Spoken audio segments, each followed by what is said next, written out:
Around the NFL podcast. I got nothing, dog.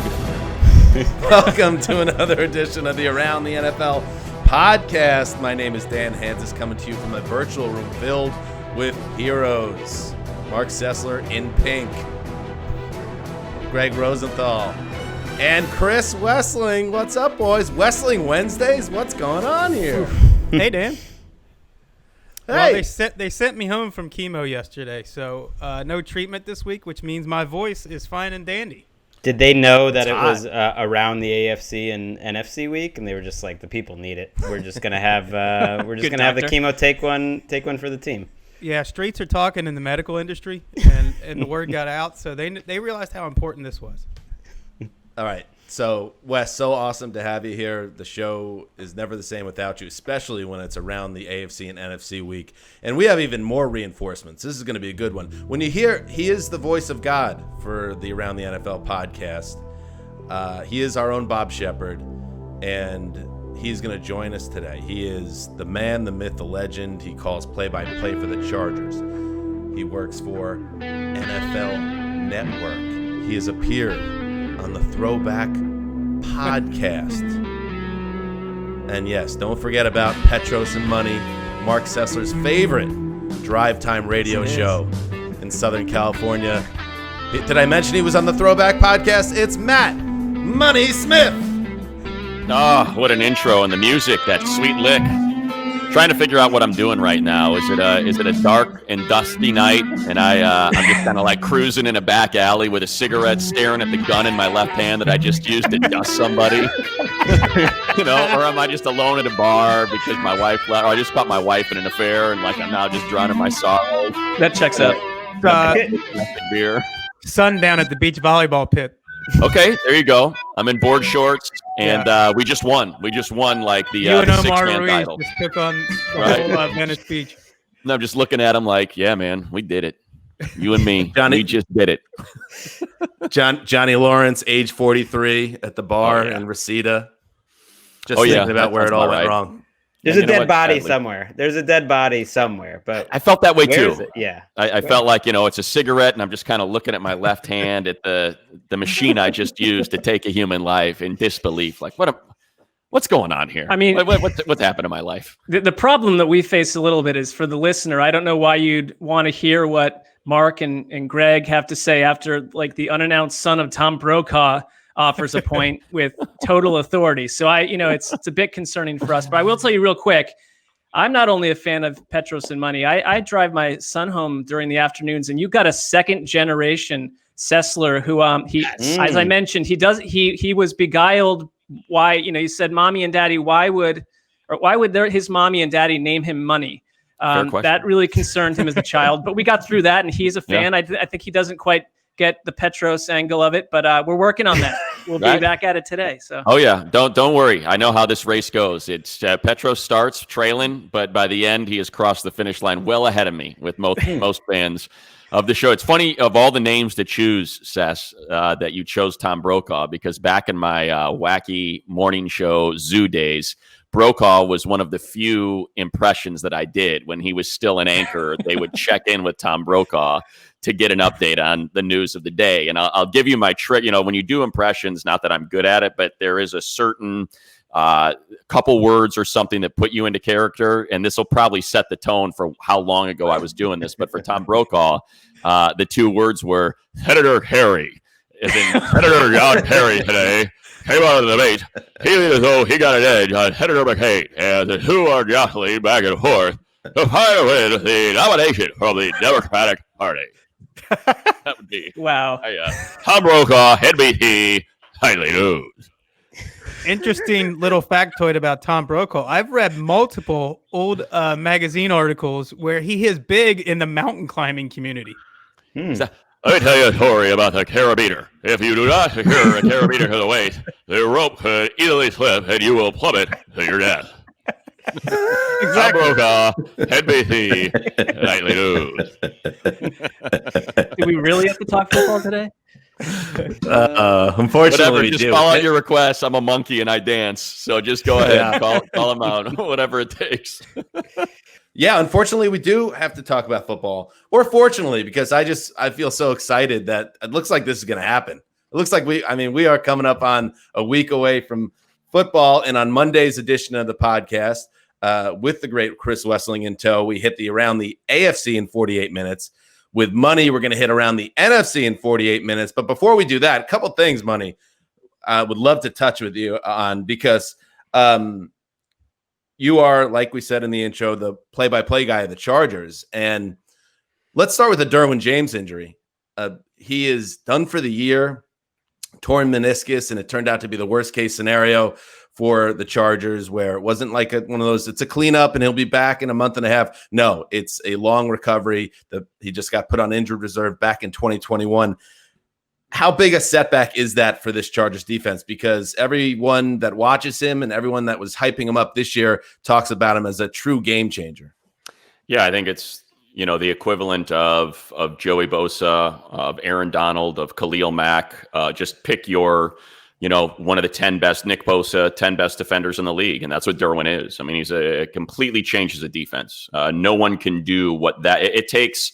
Probably 3 players to do what Derwin is capable of doing, from rushing the passer, covering. I mean, I know a lot of people, I'm sure, obviously you guys saw it, but I'm guessing some of the listeners saw it as well. The video of him in training camp covering Keenan one-on-one, arguably the best route runner in the league. And it was just ridiculous at that size, with the power he has to be able to go step for step with Keenan and not get dusted and his ankles broken in those breaks, was just awesome and so much fun. And on top of that, just the leadership, the energy. He and Melvin Ingram are just special individuals in that department, where when they step onto a field, when they speak, you just see kind of heads pick up, chest puff out a little bit.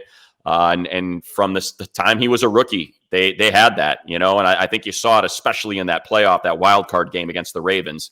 I think so much of that was driven by Derwin and that defense. So they lose a ton. As far as what does the defense lose overall, it's still a really good defense. It's an awesome front seven. I know, kind of just talking to some folks that have been at practice every day, Kenneth Murray looks every bit the part.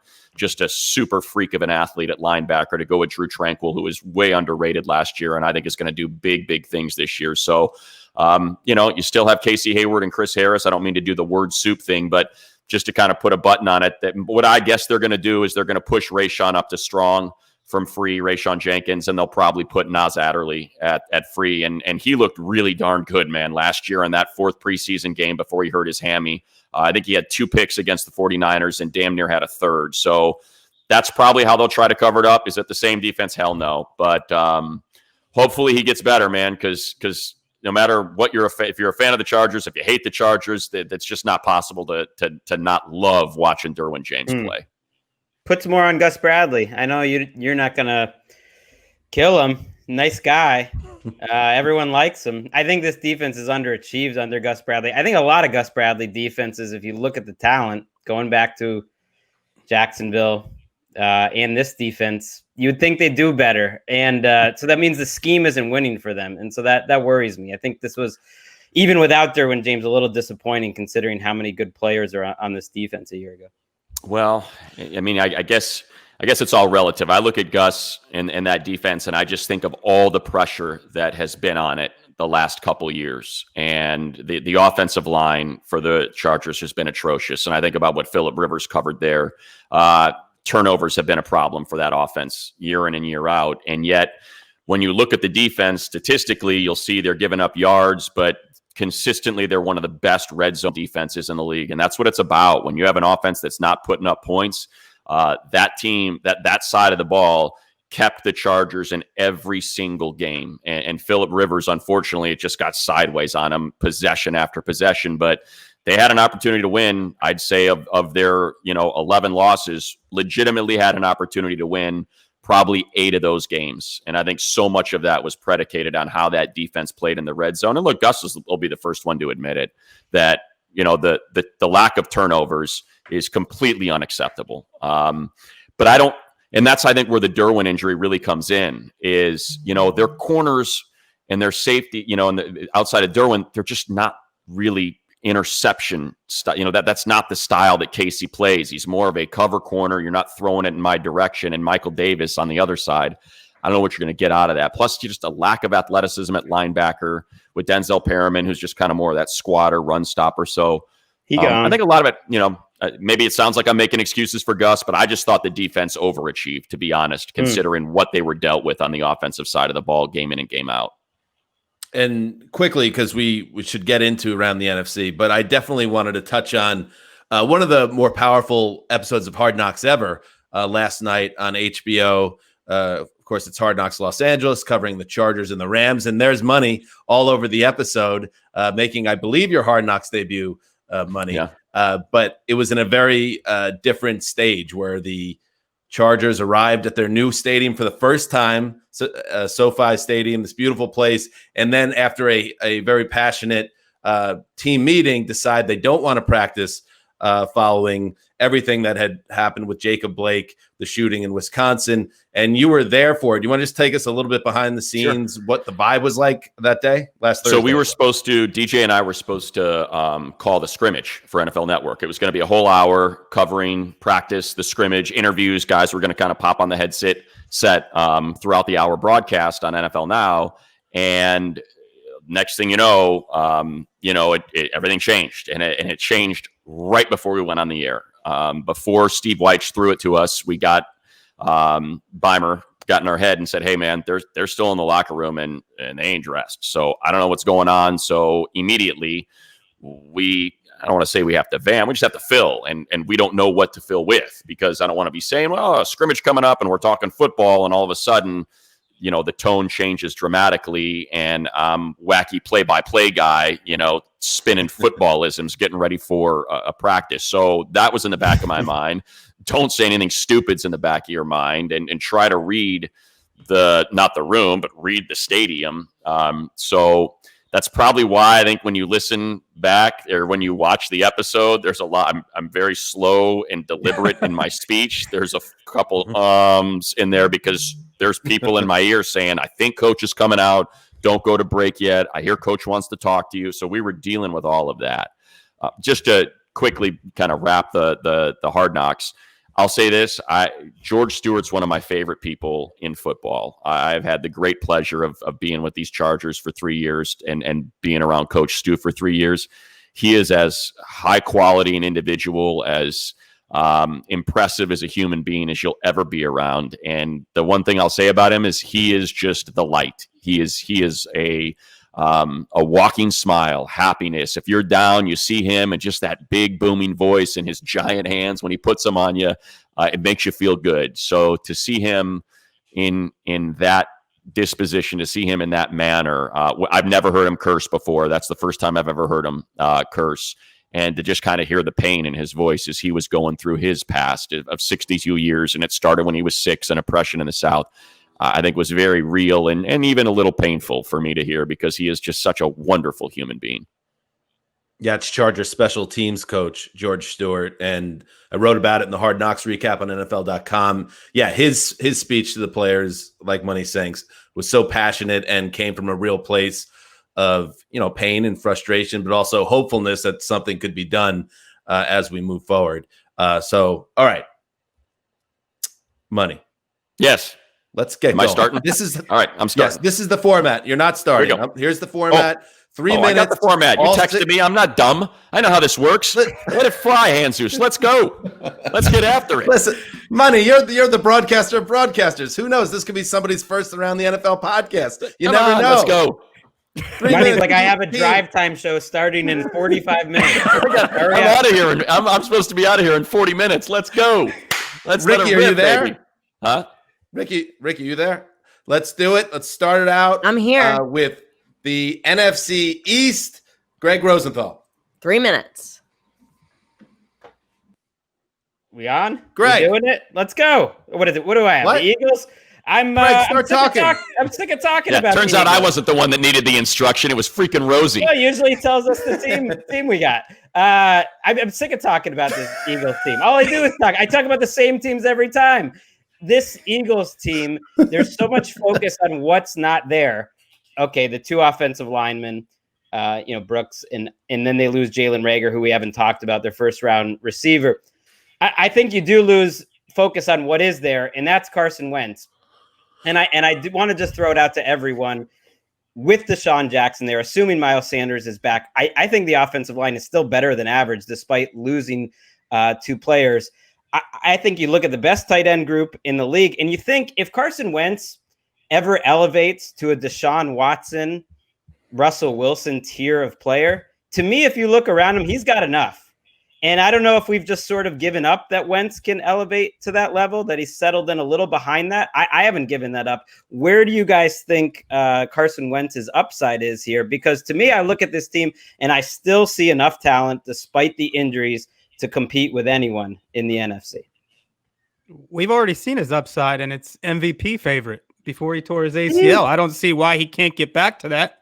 I love watching Carson Wentz play, and to me, with the improved talent around him, you mentioned Jalen Reagor's injury, but John Hightower, one beat writer, had him as the MVP at camp. 6 of his 15 catches went for touchdowns. So that, to me, shows what depth they have now compared to what they had last year. They love this guy, Quez Watkins, too. I mean, they got a lot of young, speedy new receivers, which they completely lacked to a dangerous degree a year ago. I don't know who's that down on Wentz, though, to be honest. I mean, I think it's not that they're down, but you don't hear a lot of talk, I guess, about him in that group of sort of players. And I guess I'm trying to push past the woe is me part of this Eagles team and look at they've got Carson Wentz and they've got a lot more. I feel like he already answered that question last year, Rosie. I mean, when you look at the wide receivers he had to deal with, not that he was putting up prolific numbers, but the offense was working, and it was working because he's that good. And I think one of the things the reason why Wentz, I think you continue to have these conversations is because for whatever reason, and maybe it's fair, he gets pitted against Dak. It's Wentz versus Dak, Cowboys, Eagles. Which one would you rather have? Well, I think you'd rather have either of them. You'd be happy to have running your offense, but for whatever reason, they have to be pitted against one another. And for that, you have people talking about the intangibles and the upside that Wentz brings compared to the statistics and the consistency of availability that Dak brings. So to me, that's where that all comes from. Wentz misses a lot of throws. I mean, he does. It's all like, of course, you'd love to have Wentz. But I guess I haven't seen him develop as fast as, it's hard to compare him to Mahomes and Watson, but he's no Mahomes and Watson. Well, the fates have not smiled on Wentz, and, for obvious reasons. 1, 0.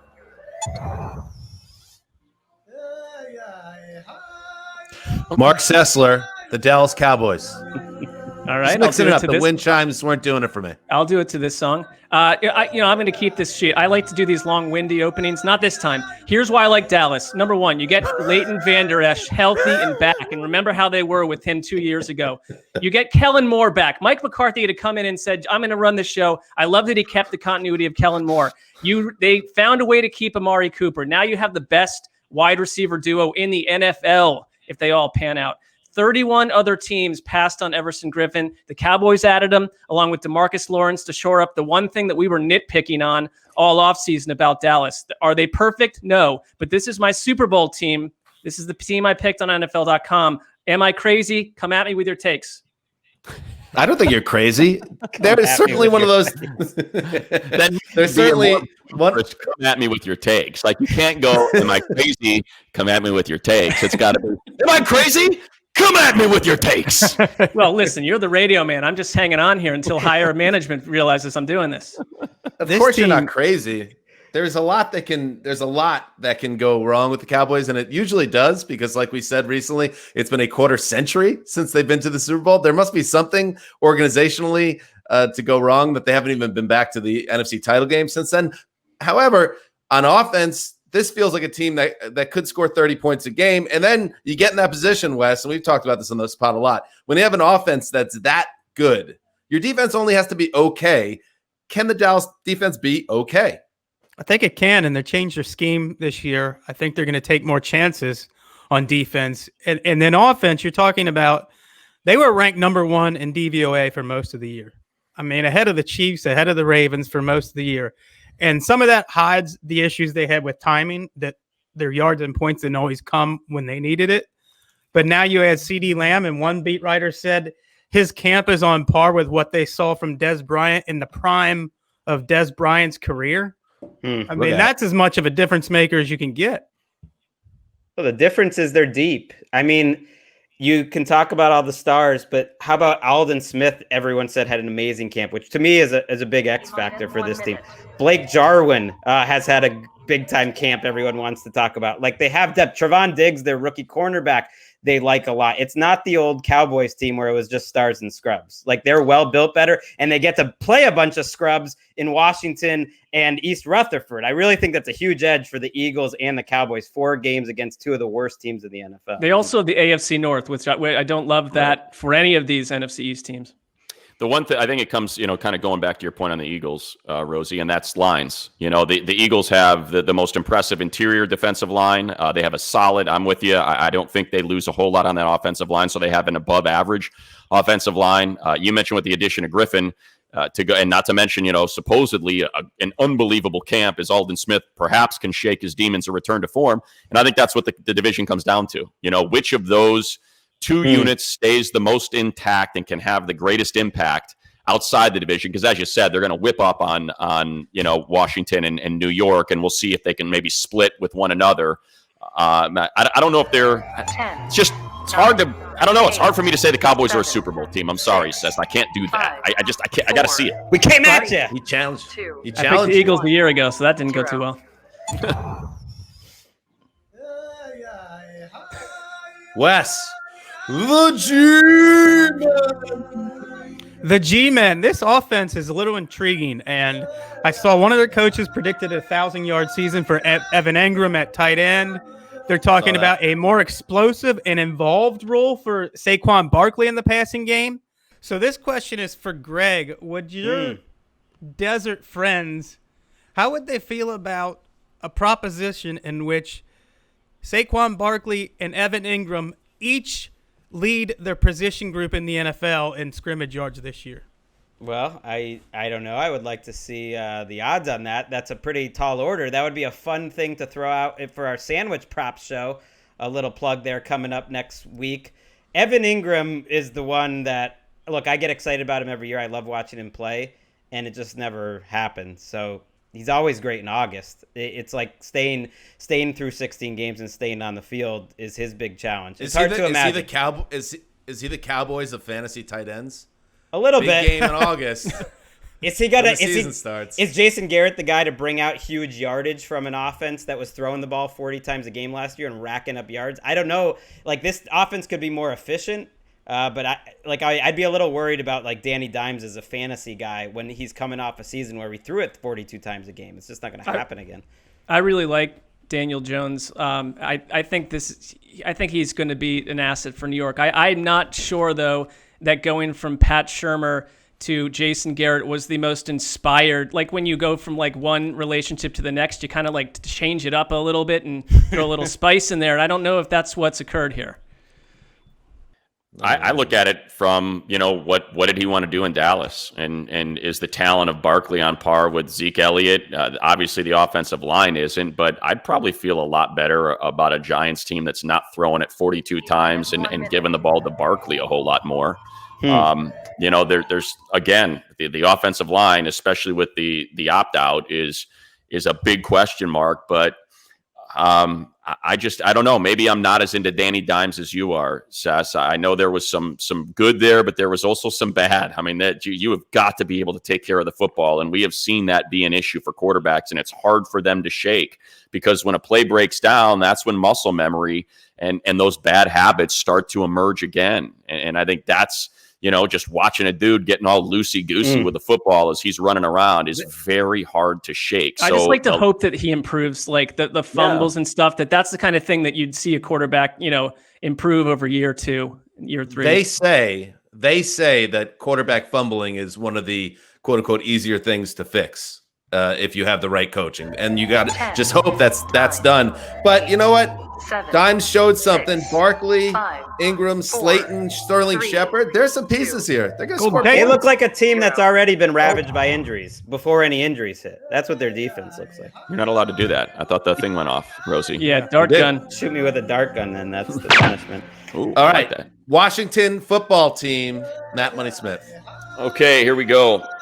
I have written a prepared statement for you to digest. This could be the team with the greatest gap between how good they are on one side of the ball and how bad they are on the other.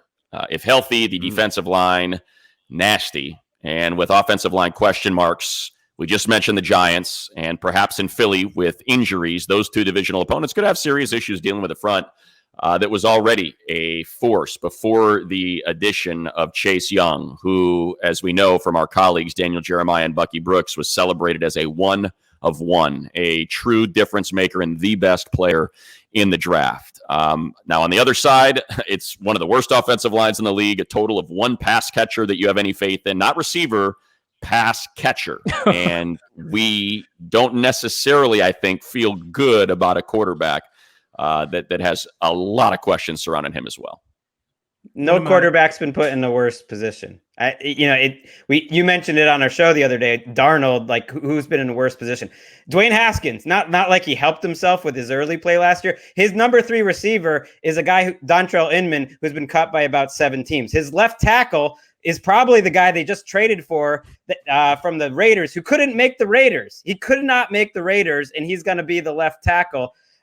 His running back is, whoever it's going to be back there. It's just like, its tight end is Logan Thomas. It's just a rough group around Dwayne Haskins. It might be a good year for them not to have fans in the stadium because they were struggling with that to begin with. But I mean, Ron Rivera feels like the coach that would like to win games like 12-9. But that's not how the NFL works right now. I agree with you. The defense, the names are starting to stack up. It's juicy. But I mean, it's a desert on the other side of the ball. And then what happens if they go 2-14 and you got to figure out, do you draft one of these other quarterbacks? Yes. Next May. The answer to that is yes, you do. One of the easiest tells in the league, if you're looking for the most destitute, impoverished skill position group, just figure out which team Dontrell Inman lands on and then immediately becomes the starter as soon as he's get picked up off the waiver wire or signed off the couch. No offense to Dontrell, but No, none. It speaks to his talent that he's allowed to just slip right in as a starter. I don't think there's Josh Rosen would be the most recent example, but there aren't many where a guy enters year 2 and he's already, it seems like, done. He's in trouble because unless he has a big season where he shows off ability and he is not in a great spot roster-wise on the offense, it just feels like this is an organization ready to hit a reboot at quarterback because they're rebooting everything else, and he feels like the last of a prior regime that they're trying to wash away. I agree with you, Greg. As bad as Darnold, the situation he's been in, Haskins is it's set up for him to fail. Not to mention the organization around him in flames. There's that too. 0. How'd I do? Awesome. Is that okay? It was a great start. All right. For a maiden voyage. Okay. All right. You can't leave now, though. We have 3 more to No, do. I'm not. I just wanted to see. Was that okay? Brown Greg's roll got double. it loosey-goosey, just kind of like sitting back in the chair style. Sessler is right on top of the mic and like really intense. So I was just trying to figure out. You could read the ingredients off like a vegetable soup can, and I would give you a high grade. So we're fine. Okay. All right, let's head to the NFC North. Money, keep us rolling with the Packers. Okay.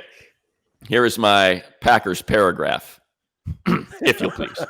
You don't need that, by the way. We could excise that setup. I know. I just kind of like doing it.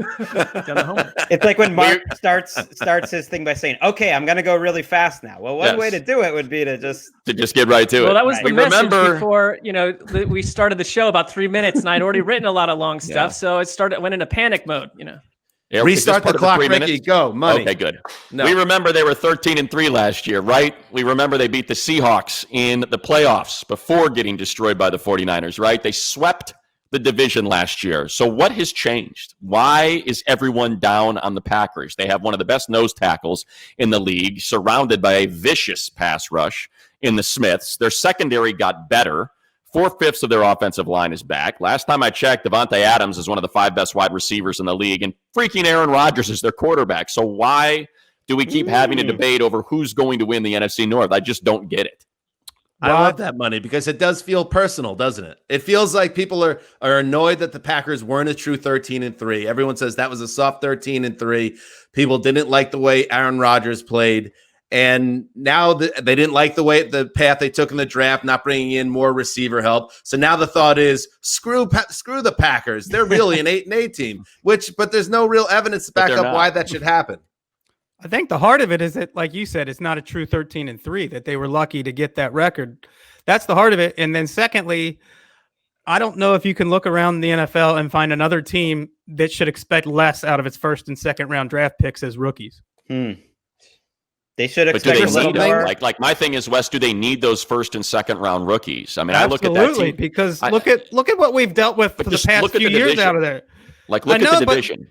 But every year we keep acting like this Packers offense is going to heal itself and become what it was. Right. And who steps up ever outside of Devontae Adams? Here's why, because Rodgers hasn't been great for a few years. He's been great in spots. The analytics, the completion percentage over expected and QBR and all that stuff has him very average or below average for years. I think the answer, Money, is that because their offense isn't that consistently good and their defense isn't that consistently good. So it's hard to hold on to where's the top 10 group out of those two units. They really weren't there last year. They won a lot of games and there's enough talent. But I look at the Vikings. I think the Vikings are more balanced. I like them to win this. I mean, soft 13-3 means I think they were probably a 10-6 team in disguise, which is not a bad team at all. And they're a playoff contender again. I mean, The Athletic pointed out that Rodgers has had an absolutely great camp. Pinpoint accuracy. I mean, maybe not as good as this Boyle fellow that Greg is obsessing over. Tim Boyle season. But I mean, now we're getting into the real stuff. I just don't, if there are any injuries in any of their skill position groups, they're in serious hot water. I mean, you could have done more with a late period Aaron Rodgers, to help him out here. So far, I've heard lucky 13-3 from Wes, soft 13-3 from yourself, from Sessler. I was setting up what other people are saying. I would love, tell Bill Parcells or Bill Belichick, 13-3 is 13-3. This is, to me, that's a good fine, team. but you do not agree, Dan? That reminds you of other 13-3 teams that you've seen over the years. Not me. I mean, they won a playoff game. You win. You go 13-3, and you get smoked in the divisional round, and okay, I'll buy into that. But they won a playoff game. To me, that's what separates 13-3 from, it was a mirage. Oh, I got darted. Yeah. Watch out there. Oh, that's our guest. Right in the carotid artery. Great shot, Ricky. She didn't need to practice. All right, the Minnesota Vikings. All right, so the acquisition of Yannick Ngakoue, it was a beauty. I mean, it was a beauty by Rick Spielman. It plugged a legit area of need in the front seven, and now you take a step back and you look at this team.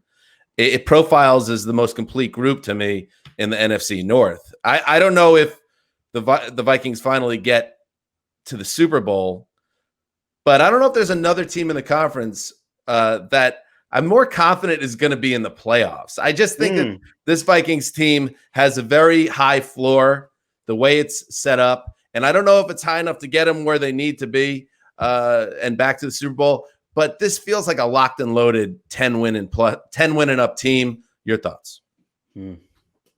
High floor, low ceiling. That's Kirk Cousins in a nutshell. I agree. I think they're one of the more interesting teams that's been ignored. And they're interesting to me because they threaded the needle between rebuilding and reloading. And I think they reloaded. I think the young guys they brought in, and then you mentioned Ngakoue, they're going to be just fine. And the same questions the last couple of years are going to be the primary questions again. The offensive line, and can the quarterback make plays off a schedule when he's forced to improvise? I like the fact that, you're not, you lost Kevin Stefanski, but it's basically just Gary Kubiak, who I think was pulling the strings there a year ago anyway. So there's consistency, very strong tight end group. I like the situation there with Irv Smith growing. If Adam Thielen goes down, you're hoping that a rookie Justin Jefferson and BC Johnson can suddenly morph into what they had a year ago. That would concern me. But this to me is a typical good but not great team. Playoff team, yes, great. That would be the big question mark. I'm curious what you think, Money. Stephon Diggs, how big a loss is that for him? Do you think they're going to be chugging along and fine, or we're going to be talking in October that he's really missed on that offense? I mean, I love college football, and I loved watching LSU last year, and there was so much talent. It's really hard to figure out how it's, going to translate to the next level. But man, Justin Jefferson is a hell of a receiver. And based on what Adam Thielen is, I'm almost tempted to make a case that he might be better for Kirk Cousins than Stephon Diggs. As crazy as that sounds, he is so freaking reportedly good, so had a bad camp relatively. That's okay. I mean, getting into the mix, Justin Jefferson, for what it's worth. My issue is what we started with, and that's Kirk Cousins. I mean, when you talk about any time that like Kirk gets into a big game, he's still looking to get that win when it counts most. He's still, and it's just. I just can't get behind it. I'm sorry. He got it. When the playoffs in the Superdome doesn't count, he got it. No, it doesn't. It doesn't to me. That does not count to me. To me, that was more the Saints just completely screwing themselves than Kirk Cousins put together a masterpiece to overcome the Saints. Might have been the best team in the league. I want to see what Zimmer does with these young cornerbacks. That's how he made his name. They have the best safety combination in the league. The defense could actually be better this year. 0.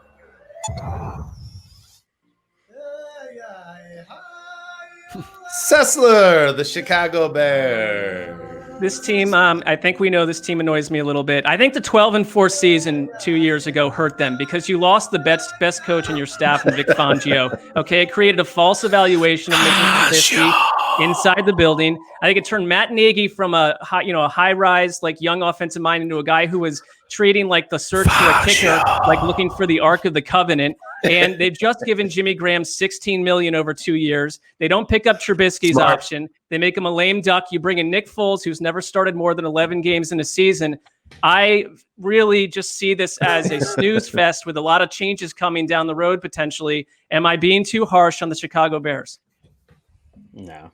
I liked when you challenged us last time. You almost bullied us going into the conversation last time. But it was the same delivery. All he has to do is just kind of get a little up note at the end. Am I being too hard on the Chicago Bears? That's all you. Well, I really only care about my opinion, so I'll throw a question out at the end, but it's a rhetorical question. Money at this point. Yeah. The argument for them is that last year was the floor, and they're kind of like the Rams that no one remembers that they won a bunch of games. Like this was still a 500 team that could have been a little better down the stretch if they won a couple close games. Like I was surprised they were able to win 8 games, that the defense was still that good. That said, I think it can get worse. Like there's no rule that that defense, yes, you get Akeem Hicks back, but you lose Goldman. The cornerbacks especially look very vulnerable. I don't think they're the same defense by any means that they were a couple years ago. Yeah, I had some issues with their offseason. I think the two moves that maybe miffed me the most were signing Jimmy Graham to big money after he failed to make a play for 2 straight years. And then just deciding that Foles was good enough at quarterback. That Cam Newton sat out there all offseason and Foles was the guy you wanted. I just thought you could have aimed higher. I'll say this. They signed Ted Ginn when the Chargers played him last year, and I was looking out on that field, and I don't know if Allen Robinson was dinged up or what it was, but there's a bunch of guys that were like 5'5" that Trubisky had to throw to, and I'm like, what is Ryan Pace built here? And I don't know if he's trying to compensate for that lack of size by signing 900 and drafting tight ends, but it's just an odd mix. You look at the running back depth chart. Everyone got excited about Montgomery. Tariq Cohen is a nice piece, but he's got to be complimented. I don't know if that's there. It's kind of like you like, but you don't love anything on this team. It's like, yeah, I like the offensive line. It's a pretty good offensive line. I like that, as you said, defensive line. And obviously, you get Hicks back. You mentioned I'm looking at their secondary. I've never been a big Kyle Fuller guy. They lose their best player to Green Bay in the offseason. So, 10, yeah, I'm 9, with you, Rosie. I think they can get worse. 7, 6. Khalil Mack has a big year, 4, better than last year. 3, Hicks will help 2, alleviate some of those double and triple teams. 0. Mack needs to be special. Wasn't last year. The host. In trouble now. I'm getting woozy here. Getting woozy here, man. Close it out. NFC North. West, the Detroit Lions. Well, I need to check myself here. I've been doing the Lions wrong. they closed out the last couple of months last year with a quarterback who didn't have an NFL arm, with a running back who didn't have the NFL ability to make anyone miss, with wide receivers who don't belong on NFL rosters getting important snaps for them. Injuries hit them hard, but if you look at where they were at midseason, 3-4-1 with Matthew Stafford playing the best ball of his career, I was high on them at that time. And I remember thinking, this is not a team that you want to play. This is not a team you want to run into in an important game. And then injuries hit them hard.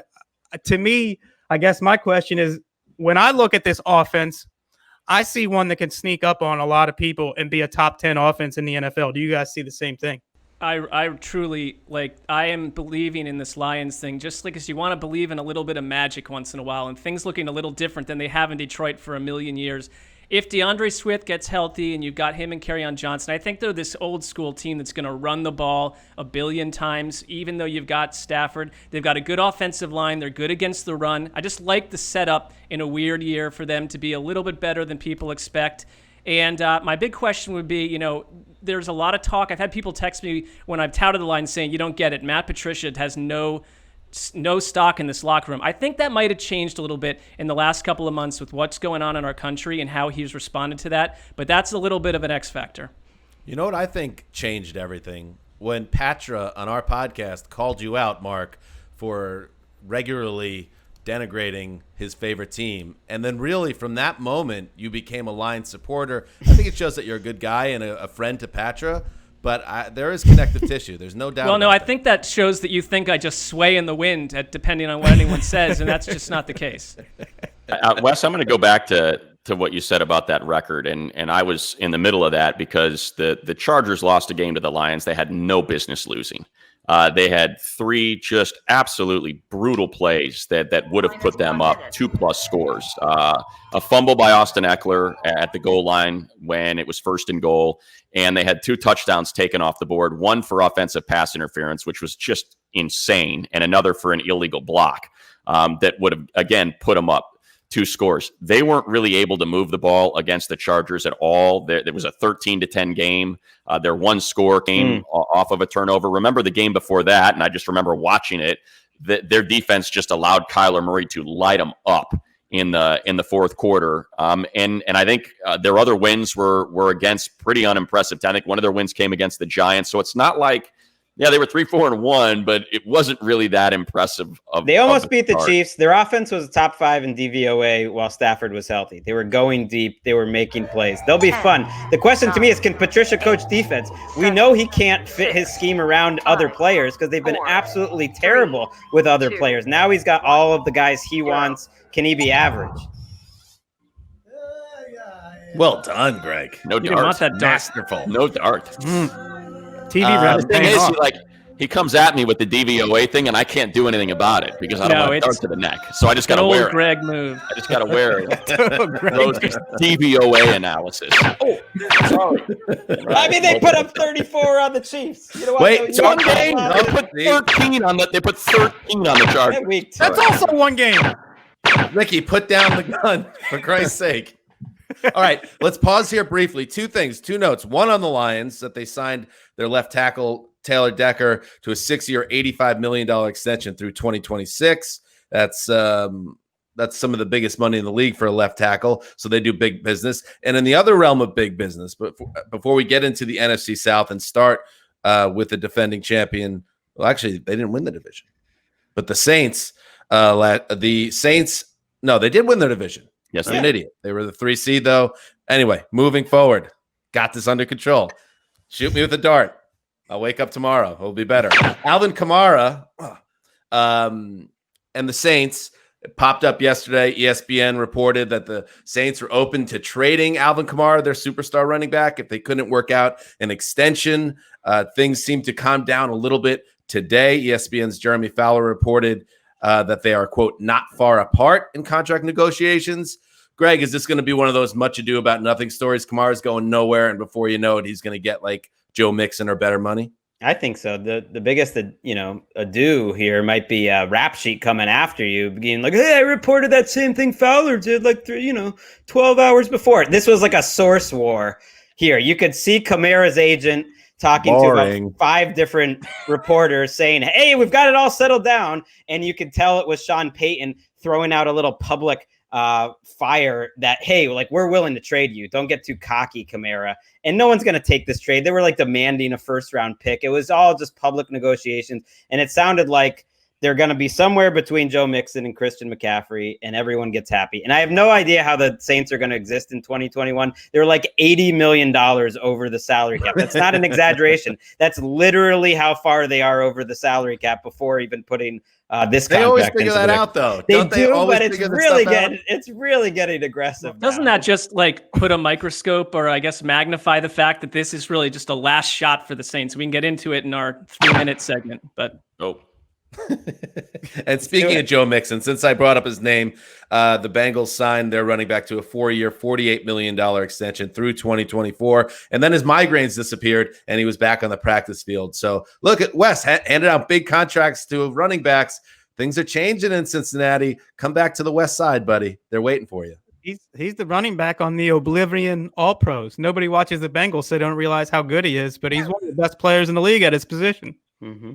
Bang. All right, let's get into the NFC South, starting with the New Orleans Saints. Greg, you went to Tulane, so why don't you take this?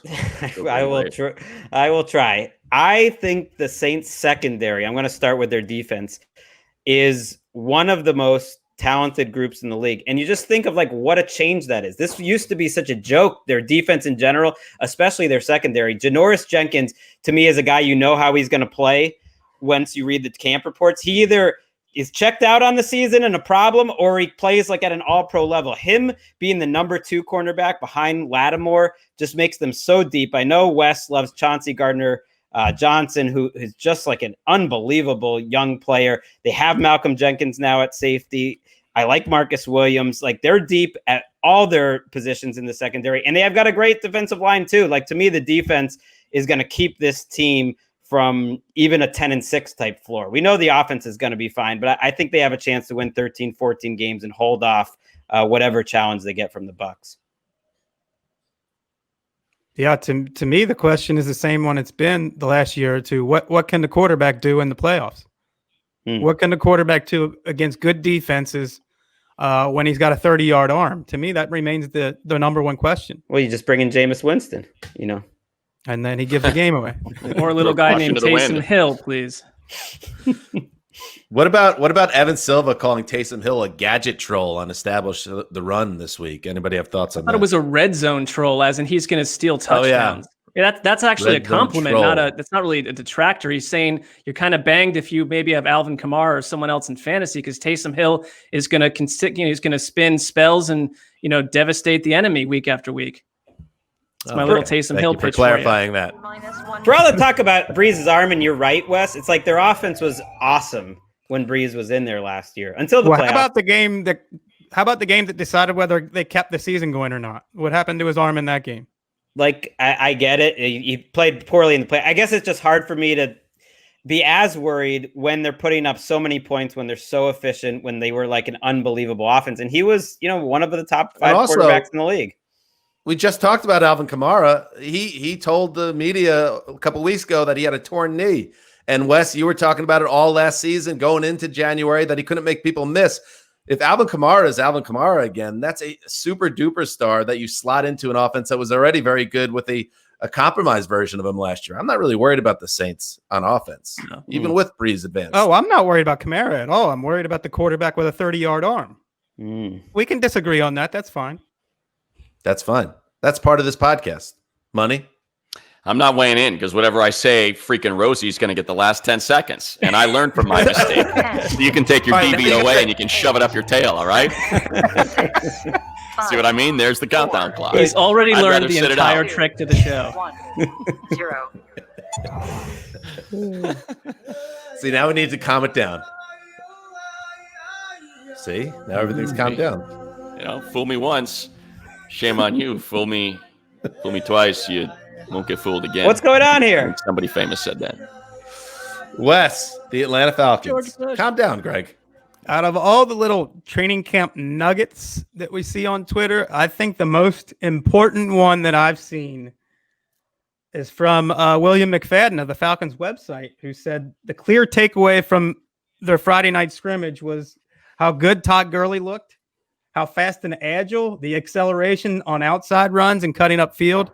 And then Dan Quinn, the head coach, saying you saw speed out of Todd Gurley, that he beat the leverage to the corner. To me, this is exactly what you want to hear if you're a Falcons fan, that a guy who's still only 26 years old and he's now almost 2 calendar years removed from the knee injury that put a hiatus on his career, that there is a chance that he gets back to being some semblance of what he was when he was Offensive Player of the Year. So I guess my question to you guys is, what kind of chance are you giving Todd Gurley to be a comeback Player of the Year type of guy? 0. You know, I love that. You know, I hope he looks like he did. He was one of the most fun players to watch. But when you hear about an arthritic condition in a knee for a guy who's 26 years old and his knee is more, resembles my knees, and you know what that's like if you've been beating on him for a while. It's fine, in August, but when it's the middle of October and it ain't the same, that's, unfortunately, I think what we're probably looking at. I'm not concerned about how fast he looks, the leverage that he's getting, the cuts that he's making going into week 1. I'm more concerned about what it's going to look like coming out of week 6. Yeah, I guess that's what it is, right?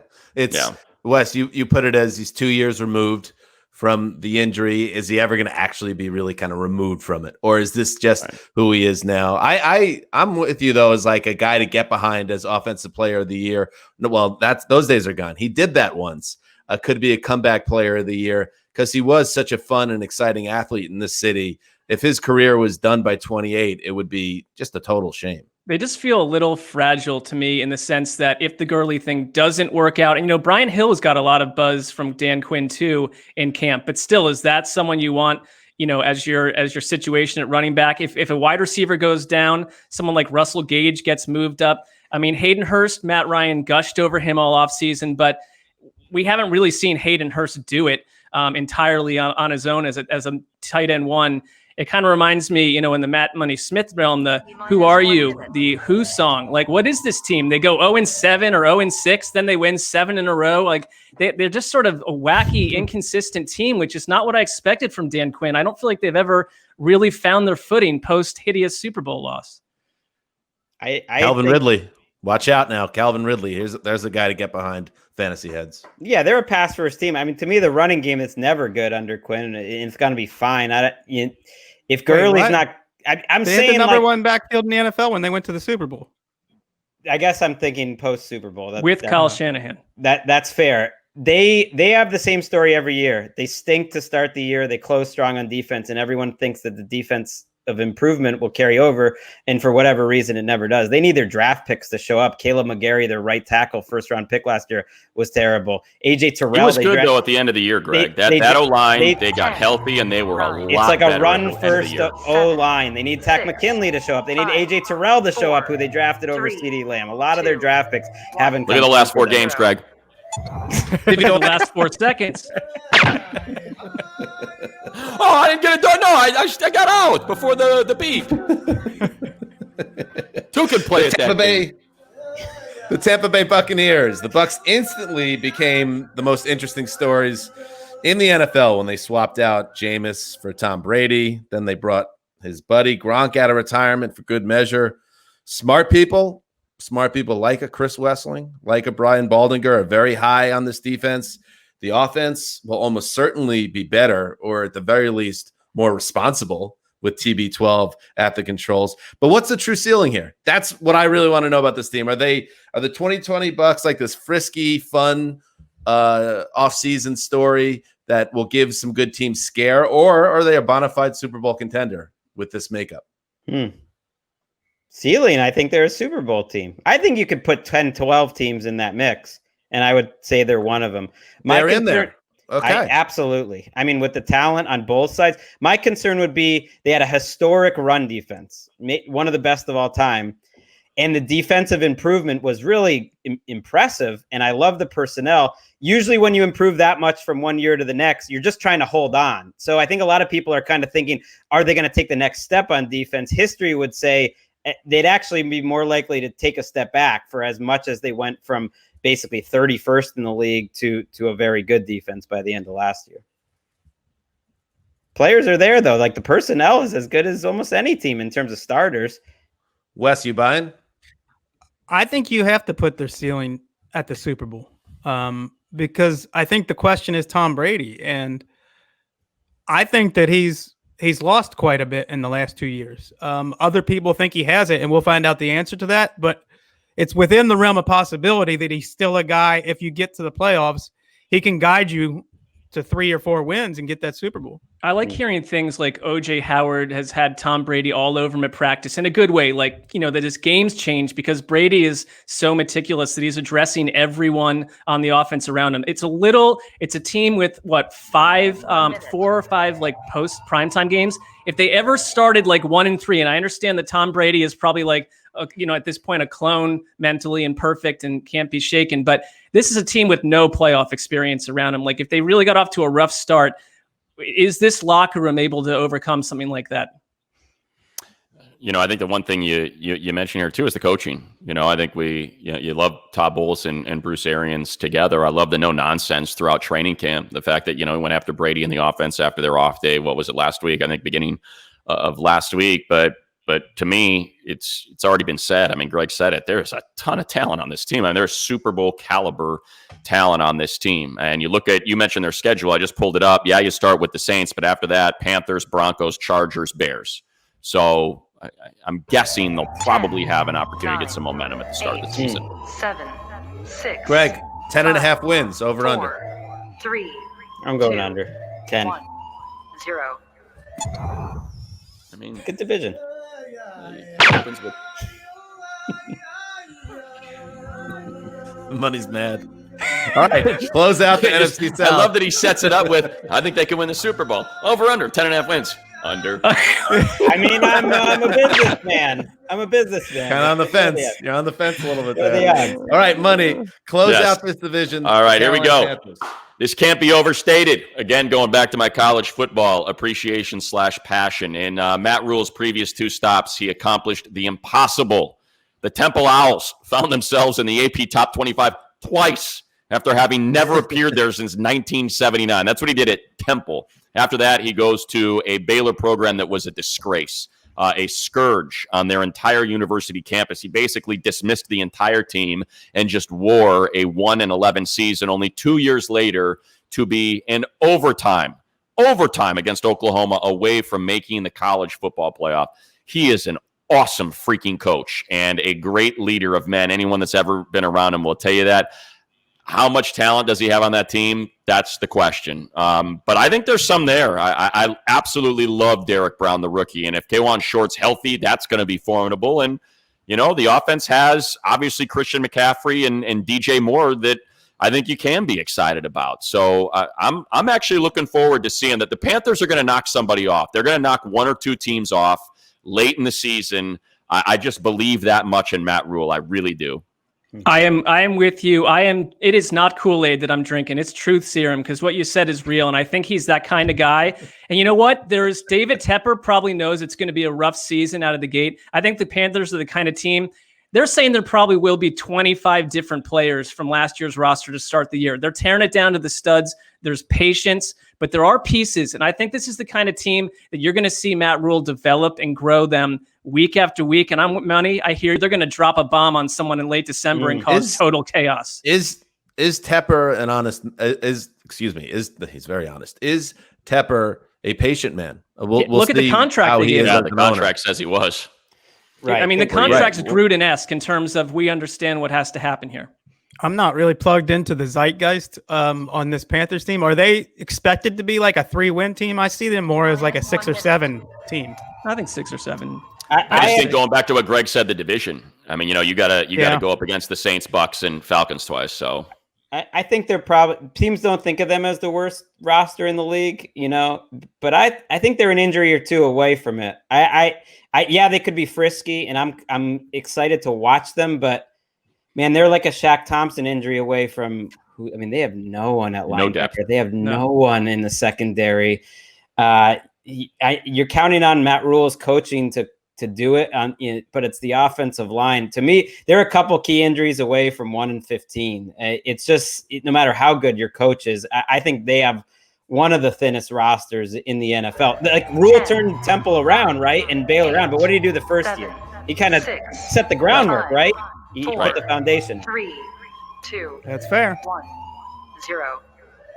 And I'll take the dart here. I don't care. Teddy Bridgewater averaged 6.2 air yards per attempt.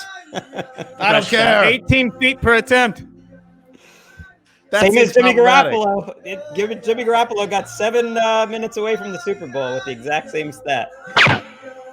All right, let's close it out with the NFC West. With Jimmy Garoppolo. Money and Jimmy Garoppolo and those Niners. Some say it's the best lines in football, not lines after they traded for Trent Williams. Offensive line, I don't have a question about it with McGlinchey and Trent Williams bookending, whatever people want to call. Is it outside zone? Is it stretch zone? Is it wide zone? Who knows? Whichever guy is carrying the ball, it's freaking awesome. So that I think will be the same. I feel like the DeForest Buckner trade is being overlooked and just kind of accepted more than it should be. Nick Bosa is amazing, but freaking Buckner was a nightmare. And the two of them together were what led to that defense being that special, because I look at the secondary and I go, it's okay. I mean, I watched it give up a 10-point lead in the Super Bowl and get dusted down the field, so I have a concern there. Armstead was thought to be a guy that was on his way out before he accepted a discount deal. And obviously Kinlaw is supposed to be, he's just like DeForest Buckner. Okay, great. A rookie's just like one of the best defensive tackles in the league. So to me, it comes down to what Greg alluded to a moment ago. Is Jimmy Garoppolo, who helped guide a team to the Super Bowl and perhaps part of the reason why they lost the Super Bowl, the right guy? And will we see a fall off by this defense? I wonder, too, like about D Ford being like such a key factor. He's missed a lot of time in training camp. And you look at this team, I think there's so much to like in terms of the coaching staff and in terms of like the depth of personnel. They can survive an injury. But I do wonder when you're counting on, like, let's say Jordan Reed. Like, Jordan Reed's a guy I'm intrigued in. It just feels like there's a lot of Jordan Reeds on this roster of like guys that, like, if everything goes right with him or D Ford or Debo coming back or your first round pick IU coming back from an injury, like, this thing could be electric. But it does feel like they have a little more. You could either get a lot or you could get nothing guys than you would want as like the NFC favorite. I think it's Shanahan thinks that Debo Samuel might even be back for week 1. That's good. But you go back a couple outside of last year, people were talking about Shanahan and Lynch kind of on the hot seat a bit, and it was all because those previous teams were shattered by injuries. So if they're not healthy in this division, any unhealthy team is going to get into a whole lot of trouble. It's like 2016 in that training camp with Jordan Reed. And then Jarrett McKinnon is another guy where you're reading that none of the linebackers, and they've got some good coverage linebackers like Fred Warner and Quan Alexander. They can't cover this guy out of the backfield. So McKinnon in the passing game could be a nice X factor. Keep an eye on Warner. He got put on the COVID-19 list just last weekend. It was kind of the first big name in a long time to get put on that, and so you just don't know when he's going to be back. Otherwise, him and Greenlaw 10, might be the best linebacker duo 8, around. Certainly one of 7, them. 6, That could be weeks. 5, That could be weeks. Hey, 10.5 wins over under Niners, Greg. Way over. 0. Way over. Wow. All right, Matt Money Smith. I know that you have a hugely popular sports radio program called Petros and Money that you need to prepare for. So we're going to I got to hop in the car with Mark Sessler and his family. I'll be there in about 20 minutes. There we go. Thank you so much. Thank you so much for joining us. And great to see you all. I'll see you, Money, on next week when we pick up the power ranking show on That's NFL.com. right, the Zeuser and his power rankings. Money. Who delivers his power rankings? You can get me with the dart here. Okay, all right. It's so easy to get him to move off of his point in just with one bold statement. I got the Cowboys number 1. Fine. Well, that's stupid. Well, I wasn't going to put him at number 1, but it all comes with a lot of nuance. I'm always on the fence with the rankings, and Money has a way of moving me off it. So check it out all week. You've learned all from the year. best. Damashek is always canvassing the entire office for opinions before he produces the result. There's nothing wrong with exactly that. right. Consensus All right, building. Money. That's what we do. All right, guys. Thank you. buddy. Thank you, Matt. See you later. All right, let's close out the rest of the NFC West and the NFC in total, starting with the Seahawks. All right, so that trade for Jamal Adams, positioned in many places as a quote-unquote final piece type move by the Seahawks, a team that was willing to mortgage their future for the here and now. And on one level, that makes sense. 10-win team last year, won a playoff game, and adding a player of Adams' ability can only help get him over the hump. But is this reality? Is this team a Super Bowl contender, or is it still a pretty lopsided team with a lot of question marks on defense that probably will end up going about the same place? About 10 wins, 9 to 10 or 11 wins, maybe a playoff win, maybe one and done. Are they actually closer to the Super Bowl? I think a little bit, not much, because the lack of a pass rush kind of mitigates the excitement that you have in the secondary. Secondary could be among the best in the league with Adams there. And the trade pickup from the Redskins that they got to Dunbar. But I think they're a Super Bowl contender as long as Russell Wilson is there. Like, it's amazing how they keep getting to the final 8 with all the problems that they have. They only need to have a few other things kind of lock in. Their offensive line is like a massive question mark, but when you have Russell Wilson, you have such a high floor, and you've got some other pretty premier talent on the team, and you have a good coach that I think they can have a couple things go right for them, and they're back in the Super Bowl. It's kind of like, it's easy to forget because they were 11-5 and the Niners were 13-3, that they lost in week 17 to the Niners 26-21. But had they won that, they would have won the division. Half a yard short from a bye. And we've been pinpointing, I'm not talking about Legion of Boom at its peak era, but in the last, 3-4 years, it's like, there's one aspect about the Seahawks that we just can't get over, and that's why they're going to finally tumble off the scene. But they've made the playoffs every year since we've worked at NFL.com, Dan, 2011. So it's like, I completely trust in a weird year Russell Wilson and Pete Carroll just to get it done. They just do. And like, are they a Super Bowl team? Done? I don't know. Get what done? That's what I mean. They're going to get into the playoffs. I trust them to win 10 or 11 games. Yes, but I do. And I would trust the Super Bowl team. Yes, and I trust them to win a playoff game. And frankly, and I'm not putting this on you because I think that the Jamal Adams thing a little bit is a lot of hot takes. That Jamal Adams now is just not that important of a player. I completely disagree with that, and I think I don't think anybody's saying that. Well, honestly. There is this safeties don't matter. I mean, he's not Derwin James. It's like Jamal Adams is an impact player who is going to make a big positive change for the Seahawks. I'd bank on that. I wouldn't worry about that. But, right. To me, like, they've been at their best at times when they've had the best ground game in the league, and then they've been at their best at times when they let Russell Wilson take over the offense. So which one are they? 6. And who's getting after the quarterback? 4. If Jadeveon Clowney's and the guys at 1. LJ Collier? 0. Like, is he the guy? All right. Shut up.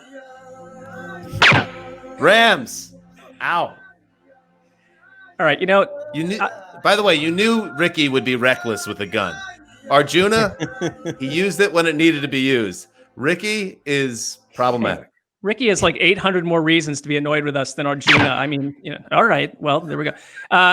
Look, the Rams, I've been a little, I've been annoyed with the Rams in the past. I don't feel that way. I really think this is Rams 2.0 experience.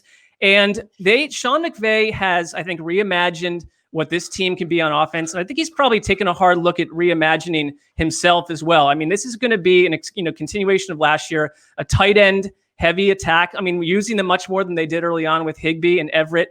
The whole Gurley thing melted down, but I really like this stable of runners: Cam Akers, Darrell Henderson, Malcolm Brown. We had Les Snead on it. He was like unwilling to say which one of them was going to kind of be the lead guy. That can be a bad thing, but in this case, I don't buy that. Van Jefferson has been one of the few kind of football nuggets you can really pull off of Hard Knocks. The son of an NFL wide receiver. I like that. To me, this team, outside of the offensive line and the fact that you could spend 10,000 generations looking for a personality or a fire inside of Jared Goff, feels like a playoff entry. Am I Where are you with that? I mean, Playoff team or 10,000 no? generations. So that's 30,000 years. Like 10,000 years wasn't enough. You needed 20,000 more years to find that personality. Yes. He should put out one of those tapes where it like puts you to sleep. He just reads from a book or something. I would be asleep in probably about 20 seconds. They've made all these remarkable. blockbuster trades to deplete their draft picks. So after all that happened, everybody was saying, the draft is going to be really important for the Rams, having those mid-round picks instead of early-round picks. And then I look up and I see my neighbor, JB Long, play-by-play voice of the Rams, tweeting that Cam Akers, Van Jefferson, outside linebacker Terrell Lewis, and then two of the safeties they drafted, I think Terrell Burgess and who's the other guy? I think Fuller. All five of those guys look like future starters and should be rookie contributors. I think that's exactly what they needed. This team looks refreshed to me, and they do feel like a playoff team. And they can be so much more diverse on offense. So you mentioned, Mark, how they can use the tight ends. And I think that was important late last year. I think McVay maybe got a little predictable. They use 11 personnel with the 3 receivers more than any team. And suddenly they use the 2 tight ends. They were scoring 30 points a game last 5 weeks of the year. Goff played pretty well down the stretch. And now you've got the 2 tight ends, but you've also got the 3 receivers because you have Van Jefferson's probably taken over for Reynolds. And I wanted to put money on this too. But, man, I think not disrespect, but I think people don't appreciate how good Cooper Kupp, because they think he's still the guy he was as a rookie. And to me, he's closer to Keenan Allen and Thielen and Godwin as one of the best slot guys in the league and a top 10 or 11 receiver, period, who's gotten better every year. So I think he can keep getting better. You have one of the best number 2s in Woods. There's a lot to like, a lot at the top level to like, especially on offense. Post hype sleeper candidate here. Yeah. Everyone. Yeah. We're digging the Close Rams. it out. We're digging the Rams. I'm going to talk about the NFL. Cardinals. I'm going to finish off with the Cardinals, who've got their problems. But what I'm looking for is whether they're going to be revolutionaries, whether they're going to be as fast as we heard in camp, whether they're going to be the fastest team in the league. They were the 4th fastest team. We talked a little bit about it on our broadcast with a rookie quarterback. Now, what are they going to do that they can actually have 4 wide receivers that you can believe in? Because they ran 4 wide a third of the time. That's, quadruple the amount that any team in the NFL did. So they really are running things differently than any team in the league. And now you've got 4. You've got Kirk. I think Isabella will probably be the 4th. If not, it's Keyshawn Johnson. You have Fitzgerald, of course, and Hopkins. It's a fun group.